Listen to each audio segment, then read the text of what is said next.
మీ పిల్లలు రాత్రిపూట గురక పెడుతున్నారా? Is it a sound or a sign of enlarged adenoids?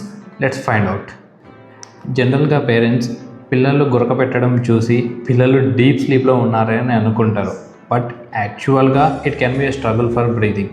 ఎప్పుడైతే ఈ పిల్లల్లో అడినాయిడ్స్ సైజ్ పెరుగుతాయో వాళ్ళకి ముక్కులో గాలి తీసుకోవడం ఇబ్బంది అయ్యి మౌత్ బ్రీతింగ్ స్టార్ట్ చేస్తారు. Check for this 3 red flag signs. First వచ్చి నాయిసీ బ్రీతింగ్, అంటే పగలపూట కూడా గట్టిగా శ్వాసగా తీసుకోవడం.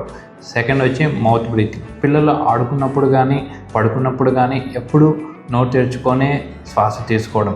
థర్డ్ వచ్చి ఫ్రీక్వెంట్ అటాక్స్ ఆఫ్ కోల్డ్, తరచుగా జలుబు రావడం అండ్ ఇయర్ పెయిన్ రావడం.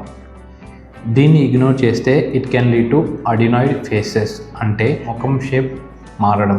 అంటే ఎక్కువ నోటితో గాలి తీసుకోవడం వల్ల మీ పిల్లవాడి పళ్ళు ముందుకు రావడం, లోపల ఉన్న ప్యాలెట్ హై ఆర్చ్ అవ్వడం ఇలాంటివి.